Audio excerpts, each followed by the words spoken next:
안녕하십니까. 구형식의 취재수첩입니다. 지난 8월 2일 저에게 문자 메시지가 하나 왔습니다. 문자 메시지의 제목은 통신 이용자 정보 제공 사실 통지였습니다. 서울중앙지검 반부패 수사 1부에서 지난 1월 제 이름과 전화번호 등을 통신 사업자로부터 제공받았다는 내용인데요. 통신 이용자 정보를 제공받은 이유가 수사였습니다. 그러니까 반부패 수사 1부에서 수사 목적으로 제 통신 정보를 제공받았다는 것입니다. 그런데 이런 통신 정보 조회가 저뿐만이 아니었습니다. 제 주변에 꽤 많은 기자들도 이런 통보를 받았고요. 이재명 전 민주당 대표, 추미애 전 법무부 장관 등 야당 정치인들도 통신 정보 조회를 당했는데요. 오늘 이를 두고 정치 사찰이라는 주장이 나오고 있어서 오늘은 이 문제를 집중적으로 다루어 보도록 하겠습니다. 본인도 이런 통신정보 조회를 통보받았던 이진동 뉴스버스 대표 기자 나와 있습니다. 어서 오십시오. 네, 안녕하세요. 예. 이진동 기자님도 제가 받았던 문자하고 같은 문자를 받으셨죠. 근데 당연히. 거꾸로 얘기를 해야 돼요. 네. 저는 제가 타겟이었잖아요. 네. 그렇기 때문에 제 주변은 당연히. 어마어마해요. 셀 수도 네. 없어요. 네. 근데 이제 제가 물은 거, 우리 구 기자님도 받으셨어요? 이렇게 물어봐야 돼요. 네. 물론 여기는 지금 이제 이진동 대표는 사건의 당사자예요. 네. 사실. 네. 피해자죠. 네. 피해자. 그러니까 이제 이런 문자를 받은 사람이니까 그런 당사자 말고도 당사자가 아닌데 저희 이제 오마이뉴스 기자들 중에도 네. 있고요. 제 주변에 다른 기자들도 있어요. 직접적인 관련이 없는데도 불구하고. 그래서 뭐 일각에서는 3천 명이라는 얘기도 뭐 나오잖아요. 그 규모를 알 수는 없어요. 왜냐하면 네. 검찰이 공개하지 않으면 알 수는 없는데 네. 아마 미루어 짐작한데 수사 방식 지금 이제 저희가 그때 뉴스버스를 통해서 문서 번호를 다 공개를 했는데 네. 현재까지 드러난 문서는 3건이에요. 2024-87, 2024-116, 2024-117. 제가 이 문서 번호를 어떻게 알았냐면 네. 8월 2일부터 제 주변에 있는 사람들이 이렇게 그 아까 말한 공조 온 거 있잖아요. 네. 왜 말림으로 해서 그걸 저한테 다 보내주기 시작을 했는데 보니까 거기에 문서 번호가 3개로 나뉘더라 이거예요. 그래서 87 같은 경우는 뭐 지난번에 이재명 전 대표라든가 추미애 의원도 페이스북에 올렸는데 2024 다 87이더라고요. 네. 그런 게 있고 2024-116, 2024-117 같은 경우는 저희 또 고등학교 동문들이 많이 좀 포함이 돼 있더라고요. 그래서 얼추 오늘 아침에 지금 여기 오는데도 제가 전화를 3통화를 받았거든요. 네. 다 똑같은 거예요. 보이스피싱인 줄 알고 있다가 지금 항의 엄청 했는데 나 알고 봤더니 저랑 관련된 것 같더라라고 전화가 지금 아침에 오면서도 3통을 받았어요. 그래서 지금까지 받은 것만 해도 아마 100여 건이 제가 넘고 어느 한 단체 카톡방 같은 경우는 20명 이상이 있는데 한두 명 빼고 다 받았다고 왔고요. 엄청난 무더기 통신 조회네요. 그렇죠. 이제 제 주변 같은 경우는 제 아내 그리고 딸 그리고 뭐 어머니 형, 동생, 그리고 오촌까지, 사촌, 오촌까지 통화 흔적이 있으면 다 받은 것 같아요. 근데 이제 봉지욱 기자는 그 아까 3천 명이라는 거는 그 뉴스 토마토가 이제 이 관련 보도를 하면서 검찰로부터 네. 어떤 문의하는 과정에서 3천 명을 조회했다 이런 말을 들었다라고 해서 이제 3천 명 얘기가 나왔던 거고요. 네.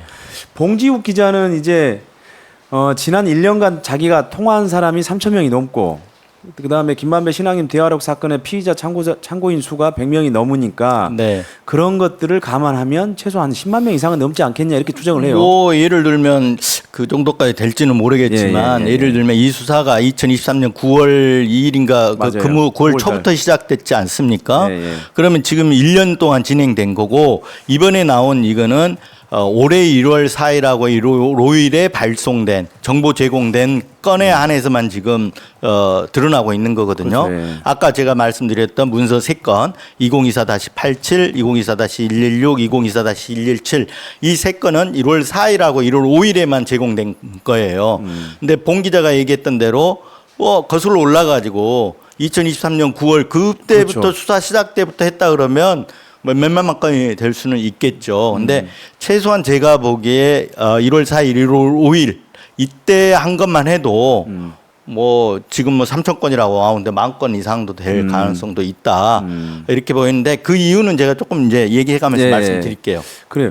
그리고 이제 뭐 우리가 이제 나중에 이 관련법에 대해서 좀 얘기를 할 텐데 이 이게 통지를 해줘야 된다라고 하는 관련법 개정이 2023년 12월에 있었어요. 그러면은 만약에 이 사건이 시작된 김만배 신앙님 대화록 녹취 사건이 시작된 9월부터 11월까지를 만약에 거슬러 올라간다면은 더 많은 통신 조회가 당사자뿐만이 아닌 다른 사람에게도 일어날 수 있기 때문에 아마 규모는 더 커질 가능성이 있는 거죠. 그렇죠. 예, 예. 그러니까 이제 이걸 갖다가 조금 이따 얘기했지만 통신 가입자 정보 조회라 그래가지고 이게 전기통신사업법 83조를 보면 이걸 이제 그 수사기관 등이 수사 목적이나 재판 목적으로 요청을 하면 통신사들이 네. 여기에 따를 수 있다라고 돼 있어요. 네. 그러니까 의무 조항은 아닌데 따를 수 그렇죠. 있다. 근데 통상적으로는 대부분 뭐 그대로 강제 조항처럼 다 따로 그렇죠. 무조건 줍니다. 그냥 네, 예 네. 기계적으로 주는데 그 제공받는 정보가 이름, 주민등록번호, 주소 그리고 이제 그 가입일, 해지일 이런 정보거든요. 이건데 이거는 수사상 필요한 거다라는 게 검찰 주장이거든요. 네. 그러니까 소위 말하면 통화한 시간 그리고 통화 시간이라든가 통화 상대방 전화번호라든가 기지국 위치라든가 이런 건 통화 내역에 해당이 되는데 그것과 다르기 때문에 뭐 이게 무슨 사찰이라고 할 수 없다 이게 검찰 주장인데 네. 왜 사찰인지는 하나하나씩 제가 짚어가면서 말씀드리겠습니다. 근데 이제 그 대상들을 보면은 지금까지 이제 확인된 그러니까 이런 조회를 당한 기자들이 뭐 한겨레, 저희 오마이뉴스, 뭐 교육방송, 뉴스타파, 뉴스버스, 미디어오늘, 미디어스, 심지어 통일TV 뭐 이런 기자들 소속 기자들이 있고요. 그다음에 이제 자유언론실천재단이라든지 그다음에 전국언론노조, 그다음에 언론비상시국회의 등 그러니까 약간 진보적인 언론단체 관계자들까지도 이런 통신정보 조회가 있었어요. 그러면은 이게 사실이라면 통신정보에 한정된 자료라고 하더라도 이게 상당히 전무후무한 범위의 통신 정보가 조회가 될 네, 건데. 네. 예. 그렇죠. 그러니까 이게 검찰이 이걸 그 규모라든가 어느 시기부터 어느 시기까지 그리고 그 규모는 몇 명이고 이런 걸 밝히지 않는다 그러면 사실상 이거는 거의 뭐 전 국민들이 통신 사찰했다고 해도 검찰이 아무 할 얘기가 없어요. 예. 그럼 왜 그러냐면 예. 이게 자 이제 제가 어떤 식으로 수사가 이루어지냐면 우선은 통화 내역을 본단 말이에요. 이제 그 당시에 그러니까 이제 검찰은 그거거든요. 저희들이 보도한 게 부산저축은행 부실수사 보도를 그렇죠. 했잖아요. 근데 그게 윤석열 대통령이 명예훼손이라는 거예요.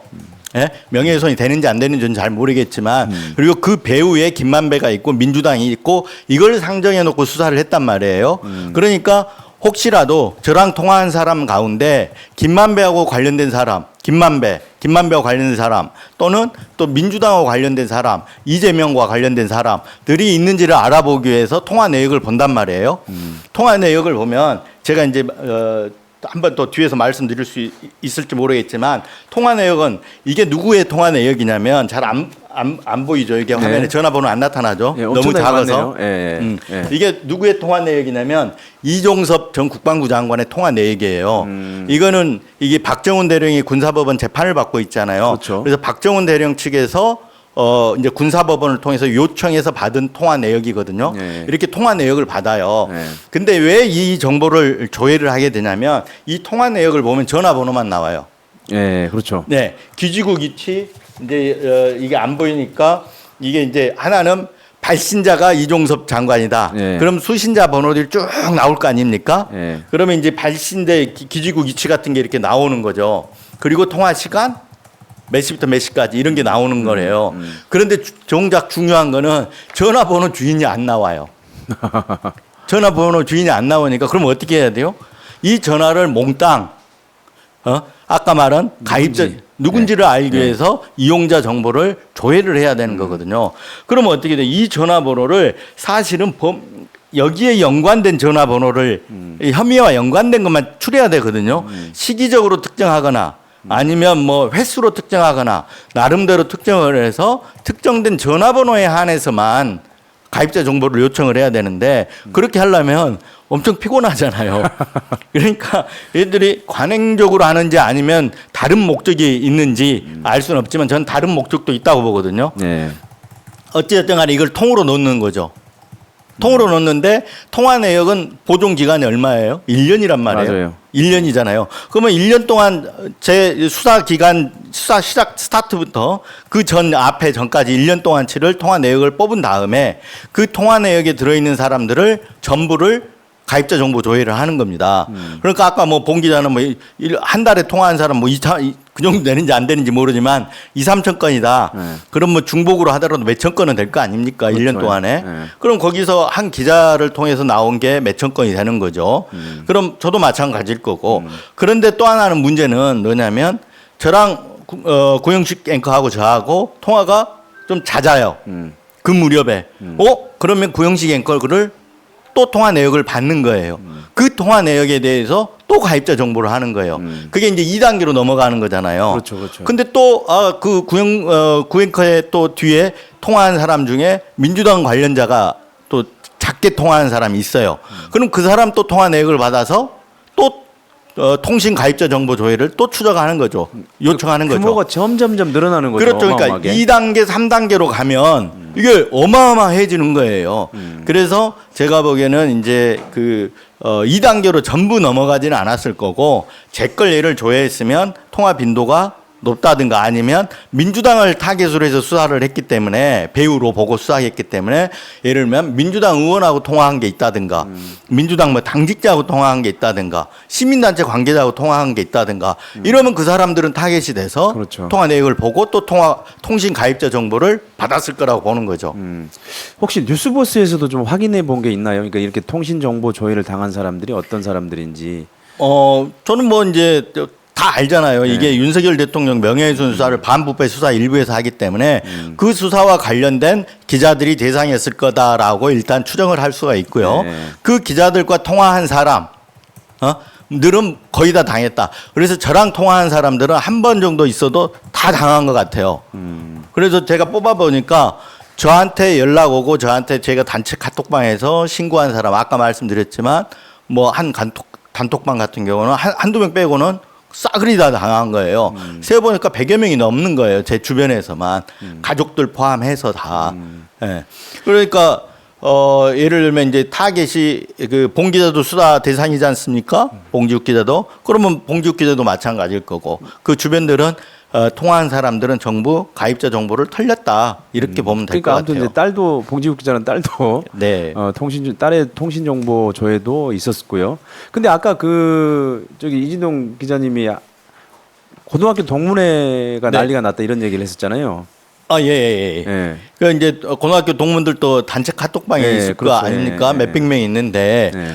8월 2일부터 이제 이게 하나씩 올라오기 시작했는데 한 사람이 이게 보이스피싱인가 이게 뭐지 이렇게 올리니까 나도 왔다 해서 인증샷 오듯이 이렇게 쭉 올렸는데 그 수십 명에 해당이 되는 거죠. 근데 이거를 보이스피싱이라고 생각하고 넘어간 사람도 대단히 많아요. 이거 보이스피싱은 아닙니다. 이거. 보이스피싱 아니에요. 아닌데 언뜻 보면 보이스피싱처럼 보이잖아요. 네. 그래서 이걸 보이스피싱으로 생각하고 항의한 사람도 있고 또 그냥 넘어간 사람도 보이스피싱으로 이런 메일들이 자주 오니까 문자가 자주 오니까 그냥 넘어간 사람도 있고 그러니까요. 그렇습니다. 네. 근데 그런 사람들까지 포함하면 제가 보기에는 제가 확인한 숫자만 100여 명이 넘는데 확인 안 된 사람까지만 하면 제 주변에는 어마어마한 거죠, 지금.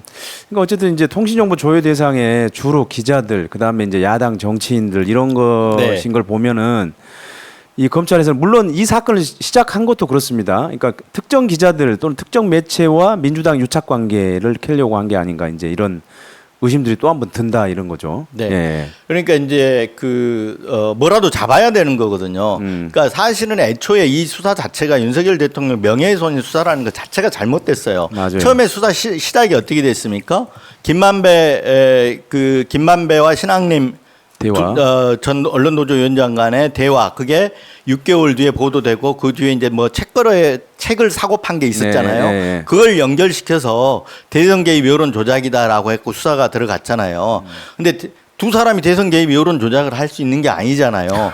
그러다 보니까 이걸 맞춰놓고 그 프레임을 맞춰놓고 그 당시에 윤석열 대통령에게 불리한 보도를 했던 언론들 제일 먼저 뉴스버스하고 경향신문이 부산저축은행 부실 수사 부실 수사 의혹을 보도를 했거든요. 네. 그건 뭐냐면 윤석열 대통령이 2011년, 12년에 그 주인 검사를 할 당시에 부산저축은행 비리 수사를 하면서 그 대장동 대출이 빠졌는데 이게 일부러 뺀 거 아니냐, 고의로 뺀 거 아니냐, 은폐한 거 아니냐, 여기에 대한 대선 후보 검증 차원에서 보도를 한 거거든요. 그러니까 당연히 해야 될 당연히 해야 될 보도고, 네. 그리고 뉴스버스 같은 경우는 수사 기록을 토대로 해가지고 보도를 했고요.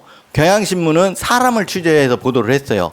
단지 근데 그게 우연찮게 한쪽은 사람을 취재해서 보도가, 한쪽은 수사 기록을 갖고 취재를 했는데 거의 야마가 소위 말하면 신문의 제목 같은 게 똑같아요. 네. 그리고 비슷한 날짜에 한 2번인가 나왔어요. 네. 그러니까 상당 우연인데 검찰은 이게 우연이 아니다. 뒤에 김만배가 있다. 그리고 민주당이 있다. 요 공작에서 이런 같은 날 보도가 나오고 같은 주제로 해서 보도를 하고 이게 다 윤석열 낙선 목적이다. 이렇게 프레임을 잡아놓고 수사를 하는 거예요, 지금. 진보 언론들이 그렇게 단결력이 이렇게 크지 않습니다. 아, 단결력, 그 진보 언론이라고 해도 진보 네. 언론 자체가 지금 방송 장악에 대해서 몇몇 언론들이 지금 모아서 취재하는 것도 있지만 사실 취재하고 보도하는 것들은 각자 각 그렇죠. 언론의 영역이고 기자의 영역이기 때문에 기자들이 둘이 만나가지고 서로 오늘 이거 보도하자. 우린 이렇게 할게. 너희들은 이렇게 해라. 이런 거 하지 않잖아요. 거의 없어요. 그런 시스템을 모를 리가 없거든요, 검찰이. 네. 모를 리가 없는데도 불구하고 그걸 엮기 위해서 지금 수사를 하다 보니까 왜 그러냐면 그 공통 분모를 전화해서 찾아내려고 하는 거예요. 그래서 찾아낸 다음에 그걸 가지고 짜맞추게 하려고 이렇게 저는 했다고 보는 거죠. 네. 네.